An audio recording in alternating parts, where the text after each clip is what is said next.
வணக்கம். வேத ஜோதிடத்தின்படி சுக்கிரன் ஒரு பெண் கிரகமாகவும் அழகின் குறிகாட்டியாகவும் கருதப்படுகிறது. துலா ராசியில் சுக்கிரன் பெயர்ச்சி செப்டம்பர் 18, 2024 அன்று பிற்பகல் 1:42 மணிக்கு துலாம் ராசிக்கு மாறப்போகிறார். எங்களின் இந்த சிறப்பு கட்டுரையானது சுக்கிரன் பெயர்ச்சி தொடர்பானது. இதில் சுக்கிரனின் இந்த முக்கியமான பெயர்ச்சி 12 ராசிக்காரர்களையும் என்ன எப்படி பாதிக்கப் போகிறது என்பது பற்றிய தகவல்களை நாங்கள் உங்களுக்கு வழங்குவோம். இது தவிர அதை தவிர்க்க எந்தெந்த ராசிக்காரர்களுக்கு பாதகமான பலன்கள் ஏற்படுகிறதோ என்னென்ன நடவடிக்கைகள் எடுக்கப்பட வேண்டும் என்பது பற்றிய தகவல்களையும் இங்கே தருகிறோம். ஜோதிட சாஸ்திரத்தில் சுக்கிரனை பற்றி பேசுவோம். வலிமையான சுக்கிரன் வாழ்க்கையில் தேவையான அனைத்து திருப்தியையும் நல்ல ஆரோக்கியத்தையும் வலிமையான மனதையும் வழங்குகிறது. ஜாதகத்தில் சுக்கிரனின் வலுவான நிலை ஜாதகக்காரர்களுக்கு மகிழ்ச்சி மற்றும் மகிழ்ச்சியை அடைவதில் உயர் வெற்றியுடன் அனைத்து வகையான நேர்மறையான முடிவுகளை வழங்குகிறது. சுக்கிரன் செவ்வாயுடன் இணைந்திருந்தால் ஜாதகக்காரர்களுக்கு மனக்கிளர்ச்சி மற்றும் ஆக்ரோஷம் அதிகரிக்கும். இந்த கிரக பெயர்ச்சியின் போது சுக்கிரன் ராகு கேது போன்ற அசுப கிரகங்களுடன் இணைந்திருந்தால் ஜாதகக்காரர்களுக்கு தோல் தொடர்பான பிரச்சினைகள், நல்ல தூக்கமின்மை மற்றும் அதிக வீக்கம் ஏற்படலாம். உடல்நல பிரச்சனைகளை சந்திக்க நேரிடலாம். சுக்கிரன் குரு போன்ற சுபகிரகங்களுடன் சேர்ந்தால் பூர்வீகவாசிகளுக்கு அவர்களின் வணிகம், வர்த்தகம், அதிக பணம் சம்பாதிப்பது மற்றும் அதிக பணம் சம்பாதிப்பது ஆகியவற்றில் சாதகமான பலன்கள் இரட்டிப்பாகும். மேஷம். மேஷ ராசிக்காரர்களுக்கு சுக்கிரன் 2வது மற்றும் 7வது வீட்டிற்கு அதிபதியாகும். இப்போது உங்கள் 7வது வீட்டில் பெயர்ச்சிக்கப் போகிறார். துலா ராசியில் சுக்கிரன் பெயர்ச்சி போது உங்கள் நண்பர்கள் மற்றும் சக ஊழியர்களுடன் அதிக பயணங்களை மேற்கொள்வீர்கள். இது போன்ற பயணங்களால் உங்களுக்கு நன்மைகள் கிடைக்கும். தொழில் ரீதியாக வெளிநாட்டில் புதிய வேலை வாய்ப்புகளை பெறலாம். இது உங்களுக்கு நம்பிக்கையையும் முன்னேற்றத்தையும் தரும். நீங்கள் வணிக முன்னணியில் அதிக லாபத்தை பெறுவீர்கள் மற்றும் பலநிலை சந்தைப்படுத்தல் வணிகத்திலும் நீங்கள் வெற்றியை அடையலாம். இந்த காலகட்டத்தில் நீங்கள் நல்ல நிதி ஆதாயங்களை பெறுவீர்கள். உங்கள் நண்பர்களிடமிருந்தும் உங்களுக்கு உதவி கிடைக்கும் வாய்ப்புகள் அதிகம். உங்கள் மனைவியுடன் நீங்கள் நல்ல உணர்வுகளை வளர்த்துக் கொள்வீர்கள் மற்றும் உங்கள் அன்பான அணுகுமுறையால் இது சாத்தியமாகும். உங்கள் ஆரோக்கியத்தை பற்றி நீங்கள் விழிப்புடன் இருப்பீர்கள் மற்றும் உங்கள் உடற்தகுதியை பராமரிப்பதில் வெற்றி பெறுவீர்கள். ரிஷபம். ரிஷபம் ராசிக்காரர்களுக்கு சுக்கிரன் முதல் மற்றும் 6ஆம் வீட்டிற்கு அதிபதியாகும். இப்போது உங்கள் 6ஆம் வீட்டில் பெயர்ச்சிக்கப் போகிறார். இந்த பெயர்ச்சியின் போது உங்கள் கடமைகளை நிறைவேற்ற வேண்டிய நேரத்தில் கடன்கள் மூலம் நன்மைகளை பெறுவீர்கள். உத்தியோகத்தில் உங்கள் மனப்பான்மையால் வேலையில் வெற்றி பெறுவீர்கள். நீங்கள் புதிய ஆன்சைட் வேலையையும் பெறலாம். வியாபாரத்தில் மிதமான லாபத்தை பெறுவீர்கள் மற்றும் பணத்தை சேமித்து புதிய தொழில் தொடங்குவது எளிதாக இருக்காது. நிதி ரீதியாக நீங்கள் மிதமான வெற்றியை பெறுவீர்கள். அதை பெரிதாக்குவது உங்களால் முடியாது. உங்கள் மனைவியுடனான உரையாடலில் நீங்கள் கவனமாக இருக்க வேண்டும். ஏனெனில் உங்கள் இருவருக்கும் இடையே வாக்குவாதங்கள் அதிகரிக்கும். நோய் எதிர்ப்பு சக்தி இல்லாததால் ஏற்படக்கூடிய தோல் தொடர்பான பிரச்சனைகளால் நீங்கள் பாதிக்கப்படலாம். மிதுனம். மிதுன ராசிக்காரர்களுக்கு சுக்கிரன் 5 மற்றும் 12ஆம் வீட்டிற்கு அதிபதியாகும். இப்போது உங்கள் 5ஆம் வீட்டில் பெயர்ச்சிக்கப் போகிறார்.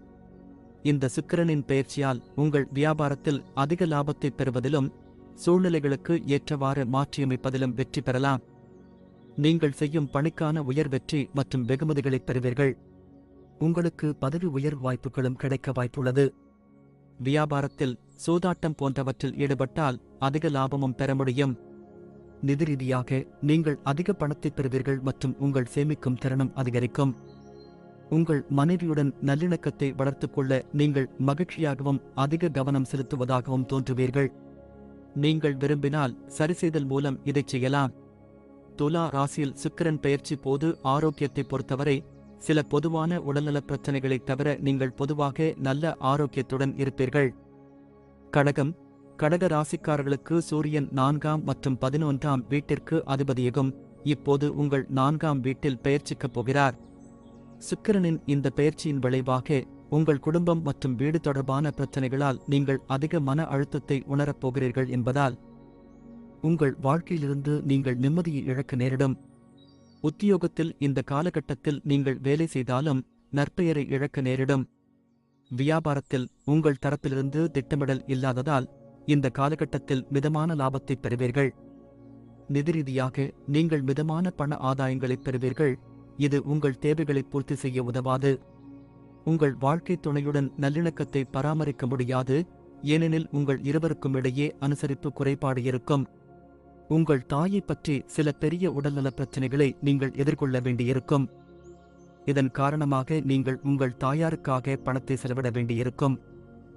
சிம்மம். சிம்ம ராசிக்காரர்களுக்கு சுக்கிரன் 3வது மற்றும் 10ஆம் வீட்டிற்கு அதிபதியாகும். இப்போது உங்கள் 3வது வீட்டில் பெயர்ச்சிக்கப் போகிறார். துலாம் ராசியில் சுக்கிரனின் பெயர்ச்சி உங்கள் வாழ்க்கையில் இடம் மற்றும் மாற்றத்தை குறிக்கிறது. தகவல் தொடர்புகளில் நீங்கள் ஒரு சிறந்த வேலையை செய்யலாம். நீங்கள் வெளிநாட்டில் புதிய வேலை வாய்ப்புகளை பெறுவீர்கள். அத்தகைய வாய்ப்புகள் உங்களுக்கு வெற்றியை தரும். வியாபாரத்தில் நீங்கள் மிதமான லாபத்தை பெறுவீர்கள். அத்தகைய லாபம் உங்களுக்கு திருப்தியை தராது. நிதி ரீதியாக நீங்கள் படிப்படியாக பணத்தை பெறுவீர்கள். இந்த வகையான சம்பாதிப்பதன் மூலம் நீங்கள் மிதமான அளவில் சேமிக்க முடியும். துலா ராசியில் சுக்கிரன் பெயர்ச்சி போது சிறந்த நல்லிணக்கத்திற்காக உங்கள் வாழ்க்கைத் துணையுடன் நீங்கள் அனுசரித்துச் செல்லலாம். இதனால் தார்மீக விழுமியங்களுடன் ஒட்டிக்கொள்ளலாம். ஆரோக்கியத்தை பொறுத்தவரை உங்கள் தாயார் எந்த பெரிய உடல்நலப் பிரச்சினைகளையும் சந்திக்க மாட்டார். ஆனால் உங்கள் மனைவியின் ஆரோக்கியத்திற்காக நீங்கள் நல்ல தொகையை செலவிட வேண்டியிருக்கும். கன்னி. கன்னி ராசிக்காரர்களுக்கு சுக்கிரன் 2ஆம் மற்றும் 9ஆம் வீட்டிற்கு அதிபதியாகும். இப்போது உங்களின் 2ஆம் வீட்டில் பெயர்ச்சிக்கப் போகிறார். இந்த சுக்கிரனின் பெயர்ச்சியின் விளைவாக உங்களுக்கு நிதி ஆதாயம், தனிப்பட்ட வாழ்க்கையில் மகிழ்ச்சி, சொத்து அதிகரிப்பு போன்றவற்றில் நல்ல அதிர்ஷ்டம் கிடைக்கும். தொழில்துறையில் நீங்கள் கடின உழைப்பால் அதிக பலன்களைப் பெற வாய்ப்பு உள்ளது. சக ஊழியர்களை விட நீங்கள் முந்தப் போகிறீர்கள். வணிக முன்னணியில் நீங்கள் நல்ல லாபம் சம்பாதிப்பீர்கள் மற்றும் உங்கள் போட்டியாளர்களுக்கு நல்ல அச்சுறுத்தலை ஏற்படுத்துவீர்கள். நிதி ரீதியாக நீங்கள் அதிக பணம் சம்பாதிக்கலாம் மற்றும் சேமிக்கும் போக்கு உங்களில் உருவாகலாம். இந்த காலகட்டத்தில் நீங்கள் பயனுள்ள விஷயங்களிலும் முதலீடு செய்யலாம்.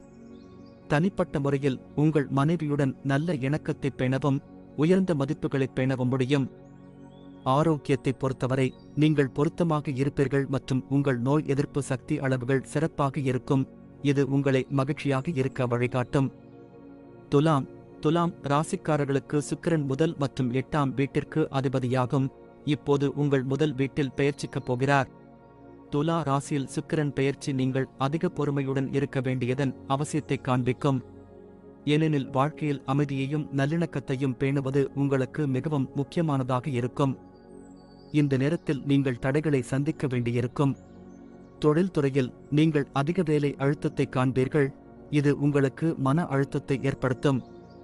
வணிக முன்னணியில் லாபம் மற்றும் மதிப்புமிக்க வணிக ஒப்பந்தங்கள் உங்களிடமிருந்து நழுவுவதை நீங்கள் பார்க்கப் போகிறீர்கள். இது உங்களுக்கு தடையாக இருக்கும். நிதி ரீதியாக நீங்கள் பயணத்தின் போது நஷ்டத்தை சந்திக்க நேரிடலாம் மற்றும் உங்கள் கவனக்குறைவு காரணமாக இருக்கலாம். இதன் காரணமாக மிகவும் கவனமாக இருக்குமாறு அறிவுறுத்தப்பட்டுள்ளது. நீங்கள் உங்கள் துணையுடன் தேவையற்ற உரையாடல்களை நடத்தலாம். உங்கள் உறவில் சில பிரச்சனைகளை ஏற்படுத்தலாம் மற்றும் உறவில் சில கசப்புகளை கூட ஏற்படுத்தலாம். உங்கள் மனைவியின் ஆரோக்கியத்திற்காக நீங்கள் அதிக பணம் செலவழிக்க வேண்டியிருக்கும் மற்றும் உங்களுக்கு பிரச்சனைகளை ஏற்படுத்தலாம். விருச்சிகம். விருச்சிக ராசிக்காரர்களுக்கு சுக்கிரன் 7வது மற்றும் 12வது வீட்டிற்கு அதிபதியாகும். இப்போது உங்கள் 12ஆம் வீட்டில் பெயர்ச்சிக்கப் போகிறார். இந்த சுக்கிரனின் பெயர்ச்சியால் உங்கள் குடும்பம் மற்றும் வீடு தொடர்பான பிரச்சனைகளில் நீங்கள் மன அழுத்தம் மற்றும் சிக்குண்டு இருப்பதால் உங்கள் வாழ்க்கையிலிருந்து ஆறுதல் மறைந்து போகலாம். உத்தியோகத்தில் இந்த காலகட்டத்தில் நீங்கள் செய்யும் வேலைகள் இருந்தபோதிலும் உங்கள் நற்பெயரை இழக்க நேரிடலாம். வியாபாரத்தில் உங்கள் பங்கில் திட்டமிடல் இல்லாததால் இந்த காலகட்டத்தில் மிதமான லாபத்தை பெறுவீர்கள். பண விஷயத்தில் உங்களுக்கு மிதமான நிதி ஆதாயங்கள் இருக்கும் மற்றும் உங்கள் தேவைகளை பூர்த்தி செய்ய உதவாது. துலா ராசியில் சுக்கிரன் பெயர்ச்சி போது உங்கள் இருவருக்குள்ளும் அனுசரிப்பு இல்லாததால் உங்கள் மனைவியுடன் இணக்கமாக இருக்க முடியாது. உங்கள் தாயார் உடல்நலத்தில் சில பெரிய உடல்நலப் பிரச்சினைகளை சந்திக்க நேரிடலாம். இதன் காரணமாக நீங்கள் உங்கள் தாய்க்காக நிறைய பணம் செலவழிக்க வேண்டியிருக்கும். தனுசு. தனுசு ராசிக்காரர்களுக்கு சுக்கிரன் 6 மற்றும் 11ஆம் வீட்டிற்கு அதிபதியாகும். இப்போது உங்கள் 11ஆம் வீட்டில் பெயர்ச்சிக்கப் போகிறார். இந்த சுக்கிரனின் பெயர்ச்சியின் விளைவாக இந்த காலகட்டத்தில் நீங்கள் உங்கள் முயற்சிகளில் வெற்றி பெறலாம். உங்கள் சொந்த வளர்ச்சியில் கவனம் செலுத்தி முன்னேறும் நேரமாக இருக்கும். தொழில் ரீதியாக இந்த காலகட்டத்தில் நீங்கள் உங்கள் வேலைக்காக அதிக பயணம் செய்ய வேண்டியிருக்கும் மற்றும் இதுபோன்ற வேலை தொடர்பான பயணங்களும் உங்களுக்கு நல்ல வருமானத்தை தரும். வணிக முன்னணியில். உங்கள் வணிக கூட்டாளர்களுடன் பேச்சுவார்த்தை நடத்தி அவர்களுடன் வலுவான உறவை பேணுவதில் நீங்கள் வெற்றி பெறலாம். நிதி ரீதியாக நீங்கள் நல்ல பண ஆதாயங்களைப் பெறுவீர்கள் மற்றும் கூடுதல் சலுகைகள் மற்றும் வசதிகளைப் பெறுவீர்கள். இது உங்களுக்கு திருப்தியை தரும். உங்கள் தொடர்பு தெளிவாக இருக்கும் மற்றும் உங்கள் மனைவியுடனான உங்கள் பிணைப்பை மேம்படுத்தும். உங்கள் ஆரோக்கியம் நன்றாக இருக்கும். உங்கள் தொடைகளில் சில வலிகள் இருந்தாலும் ஒட்டுமொத்தமாக உங்கள் ஆரோக்கியம் நன்றாக இருக்கும். மகரம். மகர ராசிக்காரர்களுக்கு சுக்கிரன் 5 மற்றும் 10ஆம் வீட்டிற்கு அதிபதியாகும். இப்போது உங்கள் 10ஆம் வீட்டில் பெயர்ச்சிக்கப் போகிறார். துலா ராசியில் சுக்கிரன் பெயர்ச்சி விளைவாக உங்கள் வாழ்க்கையில் ஆறுதல் அதிகரிக்கும். இந்த காலகட்டத்தில் சொத்துக்களில் முதலீடு செய்வதற்கான வாய்ப்பும் உள்ளது மற்றும் இந்த காலகட்டத்தில் உங்கள் வாழ்க்கையில் விரிவாக்கத்தை காண முடியும். தொழில் ரீதியாக உங்களுக்கு புதிய வேலை வாய்ப்புகள் கிடைக்கும் மற்றும் உங்களுக்கு இனிமையான பலன்களைத் தரும். சக ஊழியர்கள் மற்றும் மேலதிகாரிகளின் ஆதரவை பெறுவீர்கள். தொழில் ரீதியாக நீங்கள் வியாபாரத்தில் சிறந்து விளங்குவீர்கள் மற்றும் அதிக லாபம் ஈட்டுவதில் முனைப்பை பெறுவீர்கள். புதிய தொழில் முயற்சியையும் தொடங்கலாம். நிதி ரீதியாக நீங்கள் அதிக பணத்தை பெறுவதில் வெற்றி பெறுவீர்கள் மற்றும் உங்களுக்கு மகிழ்ச்சியை தரும். இது தவிர கூடுதல் சலுகைகள் மூலம் நீங்கள் அதிக பயன் பெறுவீர்கள். உங்கள் வாழ்க்கைத் துணையை மகிழ்ச்சியாக வைத்திருக்க அவளை ஊக்குவிப்பதன் மூலம் அவருடனான உறவை வலுப்படுத்துவீர்கள். இந்த காலகட்டத்தில் நீங்கள் மகிழ்ச்சியாகவும் நம்பிக்கையுடனும் முழு ஆற்றலுடனும் தோன்றுவீர்கள். உங்களுக்கு பெரிய உடல்நலப் பிரச்சனைகள் இருக்காது. கும்பம். கும்ப ராசிக்காரர்களுக்கு சூரியன் 4ஆம் மற்றும் 9ஆம் வீட்டிற்கு அதிபதியாகும். இப்போது உங்களின் 9ஆம் வீட்டில் பெயர்ச்சிக்கப் போகிறார். இந்த சுக்கிரனின் பெயர்ச்சியின் விளைவாக உங்கள் வியாபாரத்தில் அதிக லாபம் ஈட்டுவீர்கள். உங்களின் கடின உழைப்புக்கு ஏற்ற பதவி உயர்வு கிடைக்கும். மறுபுறம் நீங்கள் சொத்தில் முதலீடு செய்யலாம். தொழில்துறையில் உங்கள் கடின உழைப்புக்கு மேலதிகாரிகளிடமிருந்து அதிக மரியாதையை பெறுவீர்கள். இதனால் நீங்கள் நல்ல அங்கீகாரத்தை பெறுவீர்கள். வியாபாரத்தில் அதிக லாபம் கிடைக்கும். புதிய தொழில் முயற்சிகளை தொடங்குவீர்கள். புதிய ஏற்பாட்டில் அற்புதமான வெற்றியை பெறுவீர்கள். நிதி ரீதியாக நீங்கள் உயர்மட்ட செல்வத்தை பெறுவீர்கள். செல்வம் சேரும் வாய்ப்பும் உள்ளது மற்றும் சேமிப்பிலும் வெற்றி பெறுவீர்கள். இந்த காலகட்டத்தில் உங்கள் மனைவியுடன் அதிக நட்பாக நடந்து கொள்வீர்கள். அவர்களுடன் இணக்கமாக இருந்து மகிழ்ச்சியை அனுபவிப்பீர்கள். ஆரோக்கியத்தில் உங்கள் நேர்மறையான குணம் நல்ல ஆரோக்கியத்தை பராமரிக்க உதவும். இந்த நேரத்தில் நீங்கள் அதிக உறுதியுடன் இருப்பீர்கள். மீனம். மீன ராசிக்காரர்களுக்கு சுக்கிரன் 3ஆம் மற்றும் 8ஆம் வீட்டிற்கு அதிபதியாகும். இப்போது உங்கள் 8ஆம் வீட்டில் பெயர்ச்சிக்கப் போகிறார். துலா ராசியில் சுக்கிரன் பெயர்ச்சி உங்களுக்கு பரம்பரை போன்றவற்றின் மூலம் நல்ல வருமானத்தை ஈட்டக்கூடிய காலமாகும். இந்த காலகட்டத்தில் நீங்கள் அதிக சேவை சார்ந்தவராக இருப்பீர்கள் மற்றும் எப்போதும் அதில் கவனம் செலுத்துவதைக் காணலாம். தொழில் ரீதியாக மூத்தவர்களிடமிருந்து அழுத்தம் உங்கள் மீது அதிகரிக்கக்கூடும். இதன் காரணமாக வெற்றியை அடைய அதற்கேற்ப வேலை செய்வதற்கான காலக்கெடுவை நீங்கள் திட்டமிட்டு தயாரிக்க வேண்டும்.